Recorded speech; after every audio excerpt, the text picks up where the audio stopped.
everyone, welcome to my channel. So today I want to talk about a subject that I think would be, I don't know, I mean, a life lesson that I've learned from my mother, my mom.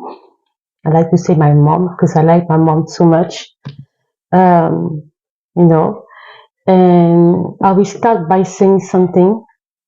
Um, I believe that our parents are our first role model before going to before seeing celebrities or people that we don't necessarily know personally. I think that our parents are supposed to be our first role model, and in that sense, I um, I think that they are role model by setting by showing us um, moral values and moral. It's a moral values, um, life lesson, how to treat people. You know, the way we treat people. Usually, we learn it from our parents. Okay, so please bear with me with my accent, of course. And yes, um, I'm going to speak about this. So I will try to make. There's a lot in the context I will try to do. The context is like different when it comes to when it comes to role model, when it comes to passion, your parents are not necessarily the role model because your passion can be different than the one that your parent did, the career and whatever. So yes, you have to be inspired by someone who have succeeded in this field. Okay, if you are a person who is in tech, or I don't know, in technology and whatever, maybe Elon Musk is your role model. I don't know. Just an example. If you are a person who is, how do you say that, you have a passion for, I don't know, if you are a person who is passionate about, maybe if you are passionate about the research in like gorillas, all this.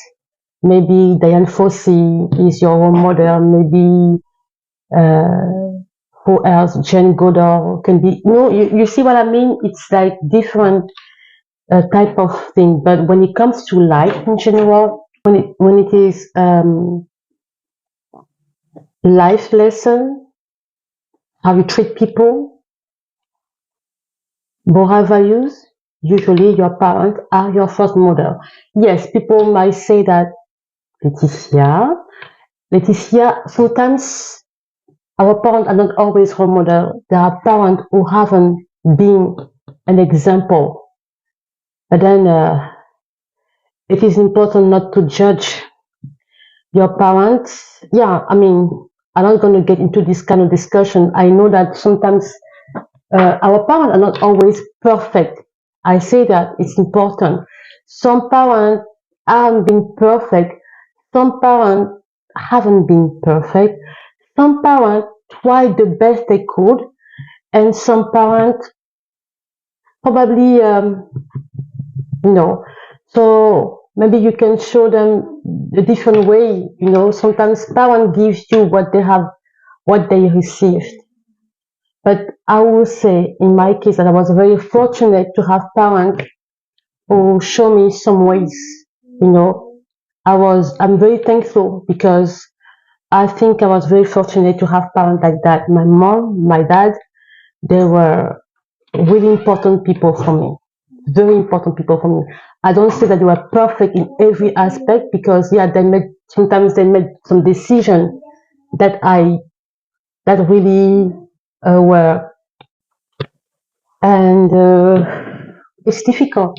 But love is probably the best, the best thing that you know we must share when it comes to family. There is no perfect family. If people tell you that there are perfect family, it's a lie. There is no perfect family. We all have our shortcomings. And by the way, you are going to be a parent some days, and you might make some decision, you know, and those decisions might not be necessarily perfect. You see what I mean? So, yeah. Okay, so I want to share with you an inspiring story and life lesson that I learned from my mom.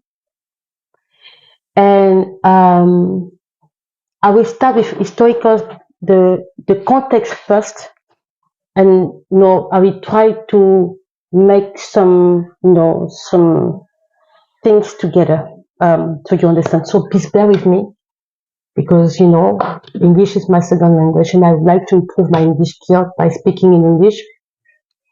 And yes, I speak French first. Okay. So in my country, we had my country have welcomed uh, situation of emergency, like refugees and illegal immigrants a lot. I mean, a lot. Um, I um, I understand that illegal immigration is not something easy. When people decide to leave their country in a very illegal way, it's extremely um, overwhelming, stressful, and difficult. And it's important not to judge, but I know that illegal immigration can be difficult for the country who welcome the people who come from the outside. Okay, it's not easy. It takes a lot of resources, such as as much as when you welcome refugees. In my country, we welcome refugees from children from the Biafra War. The Biafra War, I don't know if you heard about that. It was a war that happened in Nigeria. We had many children who came to Gabon. As a matter of fact, my aunt was my mom older mother was a volunteer. Yeah, she took care of some children. The children because there are many different center places where they were staying, and one of the places, okay, center, I don't know how to say that, the place where they were sleeping, living, she was volunteer in one of them, and two of the kids were so attached to her that when she was leaving the place, they would, always, try to stick with her, and then she was like, I cannot take you with me because, so sometimes she will be going out with them and then she will bring them back to the place where they were. So yeah, we had the Biafra War, children of Biafra War, like Gabon welcome. My mom tried to adopt also a child. I don't know, during she tried to adopt a child from another crisis in a country in Africa. And if you remember, there was a year, if when you remember, there was a year where American singers made a song. The American singers they sung a song it was composed by Lionel Richie and Michael Jackson. We Are the World. And that year, I mean, they just say Africa, America to USA to America, I think, USA to Africa. But it wasn't I mean, it was very confusing because it wasn't Africa, the complete continent. And that's something that many Americans don't understand. Africa is not a country, it's a continent.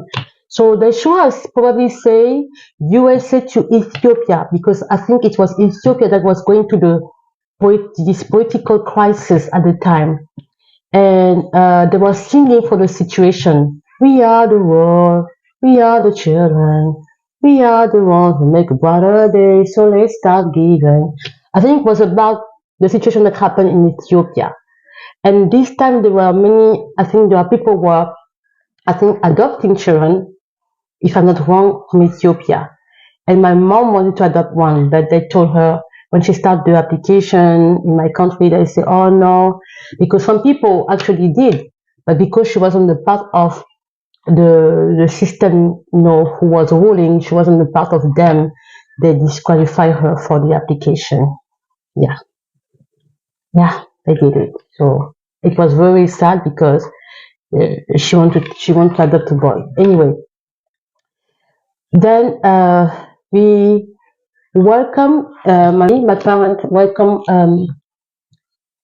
Should I say two refugees? I don't know. Two people, yeah, because there was a political crisis. Yeah, yeah, it happened in the continent. It's difficult to go on through all this because sometimes you feel like if I enumerate all that, we say, oh, this is a very scary continent to go and blah blah blah. But it's beautiful continent. I have to admit it. It's a very rich and beautiful continent. But I cannot deny the fact that there are many political crises that are done on purpose. I definitely say that it's on purpose. So it happened in Liberia. I don't know. I think it was in the 80s. It happened in Liberia. There was a political crisis in Liberia, and my mom was working. I think her colleague at the hospital asked her, because I think the man was from Liberia too, the doctor, and he asked if she could welcome some Liberian, I mean, at least one person uh, in our place, I mean, somewhere. And my mom and my father said, yes, we can even take two of them in our home, in our compound, because we have a big compound. And my father had a place, he had a little space on the other side, not in the house, but in the compound where he could go walking and like a home office. But we managed everything to make it like a bedroom, so we could welcome the two men from Liberia that were in Gabon now because they had to leave because of the political situation. I don't know if it was a war, I don't know, but it wasn't good at all.